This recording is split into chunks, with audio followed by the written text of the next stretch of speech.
மாணவ பேரவைத் தலைவர்களே, விஜயகுமாரை ரொம்ப நேரம் நான் தேடிக்கிட்டு இருக்கேன். நாங்கள் எந்த வேலை செய்கிறதுக்காவது நீங்கள் அனுமதிக்கிறீங்களா? நாங்கள் சொந்தமாக இடம் வாங்கி நாங்கள் அந்த இடத்துல குப்பை கொட்டுறோம். 17 ஏக்கர் 20 ஏக்கர்னு சொல்லி அதுக்காக பணமும் அரசாங்கம் செலவு செய்ய தயாராக இருக்கிறது. அந்த குப்பையை அந்த இடத்துல வந்து கொட்டாதீங்கன்னு அங்கே இருக்கிறவங்க பிரச்சனை பண்ணுறாங்க. சரி, அரசாங்கத்தில் இருக்கிற கல்குவாரியில் அதை போய் கொட்டலாம் அப்படின்னு சொல்லி போனால் அந்த பகுதியில் இருக்கிறவங்க, நம்ம பெருந்துறை பகுதியை சேர்ந்தவங்க, இது எங்கள் தொகுதி, இங்கே வரக்கூடாதுன்றாங்க. மாண்பு அமைச்சர் சாமிநாதன் அங்கே இருக்கார்.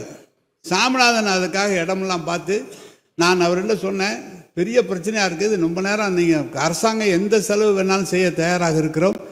ஆனால் நீங்கள் இங்கே வந்து கேட்குறீங்க ஏன் குப்பையை அள்ளுறேன்னு. நாங்கள் அள்ளுறோம், எங்கே கொட்டுறதுன்னு நீங்கள் இடம் சொல்லுங்கள். எங்கேயும் போனாலும் கொட்ட விட மாட்டேங்கிறீங்க. எனவே எனக்கு நகரத்தை தாண்டி ஒரு 15 கிலோமீட்டர் தள்ளி கூட நாங்கள் வைத்துக்கொள்ள தயாராக இருக்கிறோம். அதுவும் கொஞ்ச காலத்துக்கு தான். ஒரு 200 கோடி ரூபாய் அளவுக்கு செலவாகும் குப்பையிலிருந்து மின்சாரம் தயாரிக்கிற திட்டத்தை உருவாக்குவதற்கு. அது சென்னை, கோவை, மதுரை 3 இடங்களில் இப்போது நடைபெறுகிறது. அதை கூட முதல்ல திருப்பூரிலிருந்து ஆரம்பிக்க கூட அரசாங்கம் தயாராக இருக்கிறது. மாண்பு உறுப்பினர் ஒத்துழைக்க வேண்டும் என்று கேட்டுக்கொள்கிறேன்.